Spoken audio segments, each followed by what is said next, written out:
Hi, I'm Paula Winans, and I'm Director of Education for Lyric Opera of Kansas City, and I'm also the music director for this production of Charlotte's Web.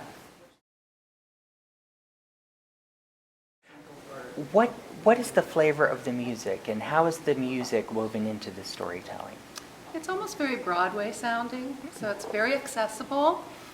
When Charlotte sings, she does some jazz singing, and there are some swing tempi.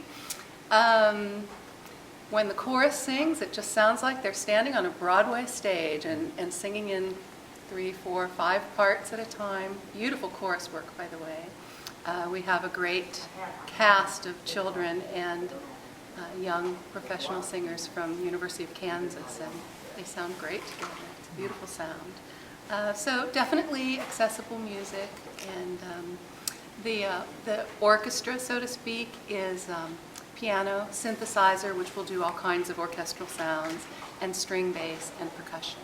Mm-hmm.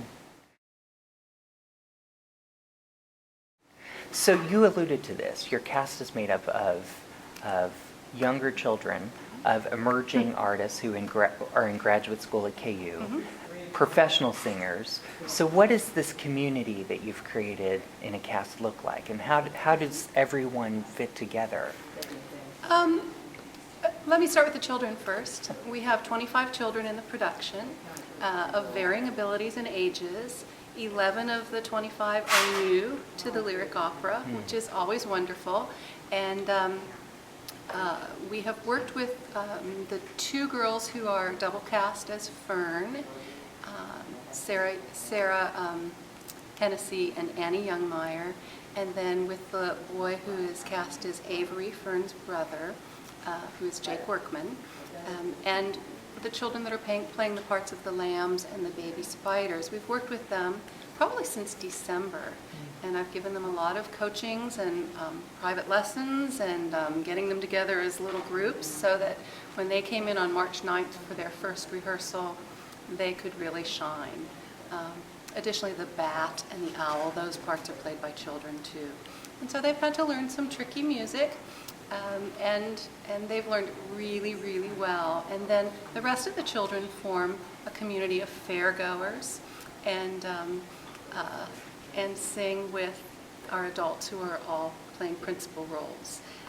Then the University of Kansas students, many of them are graduate level music majors. We have a couple of theater majors, and we also have a really wonderful actor from the Kansas City community, Larry Greer, who's singing the part of Uncle Homer, and a wonderful woman from our chorus, Denise Knowlton, who is going to play Homer's wife, Edith. And so we just have a real variety of levels of experience, even in the adults and the young adults, and seasoned performers with very exceptional young professionals. And so that's the way I describe the community. Your story as Director of Education really is about kind of a long-term investment and impact on individuals and small groups of people's lives. And I wonder if you could talk about how you have seen and worked with maybe some of the people in this cast over the course of a few months or years. Yes, well, Robert McNichols Jr., who is singing the part of Wilbur and is a doctoral student at University of Kansas, played a principal role in our main stage production of John Brown last spring. And we actually met him. He was a young artist in high school at Opera Theater of St. Louis. And we met him when he auditioned for our Lewis and Clark opera, Dream of the Pacific, about three and a half years ago. And it might have been longer than 3.5 years ago. But anyways, he was a wonderful mentor to the young man in the cast. And during the breaks, he would work with them on their music and help them. And I saw those attributes, and I just thought, wouldn't it be wonderful to just have him be a more permanent part of the lyric? So he works as our Assistant Director of Education, but he also has sung many, many roles in our education programs where we travel out to schools each year and into community centers and Head Starts and libraries and correctional facilities, and so he's just a wonderful singer, a wonderful person, a wonderful mentor. And then Sylvia Stoner, who's playing Charlotte, I've seen her grow from her younger years, where she was at UMKC as a graduate student, sang leading roles there, and then also was an apprentice with our main stage productions, and so I got to watch her do all of that.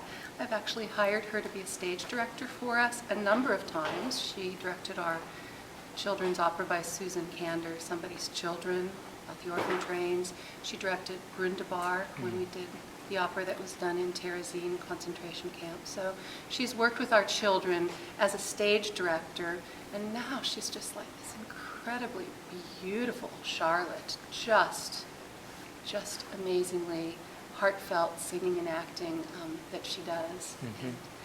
Yeah, I can't wait for the community to have this opportunity to see her, hear her. You've also worked with Linda Oddie Brand as stage director a number of times. So what is that collaboration like, and why do you like working with Linda? You know, Linda Oddie Brand, actually, I met her when she directed Them All in the Night Visitors for the Lyric in 1992. And my son Joe was in that production, and so he got to know Linda first and adored Linda.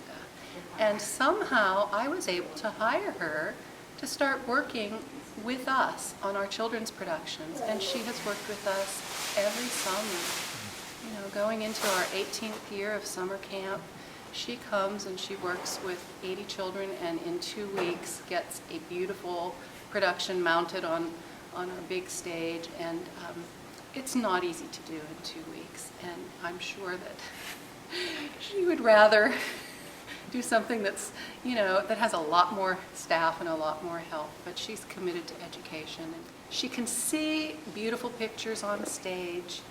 She knows what people need to be thinking and feeling. She sees things that I don't see, and then all of a sudden I see it. And she's a fabulous stage director. She works well with people.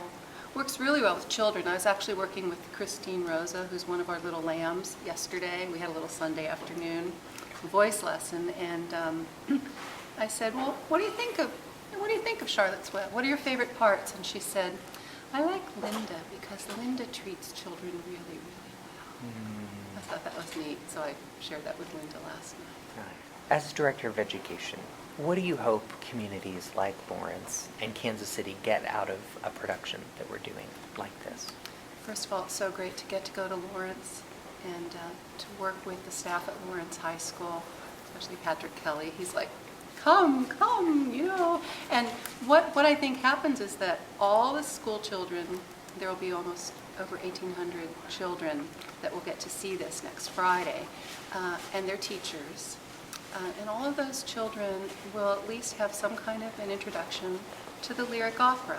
Maybe they've seen other opera before, but now they'll know that there's a lyric opera in Kansas City, and that they did something really neat for their school district. And I'm hoping that because of that, many of them might want to come to opera camp, might want to actually come to see Pirates of Penzance. And you know, I hope it'll be more than a one-time visit to Lawrence, and I have a feeling it might be.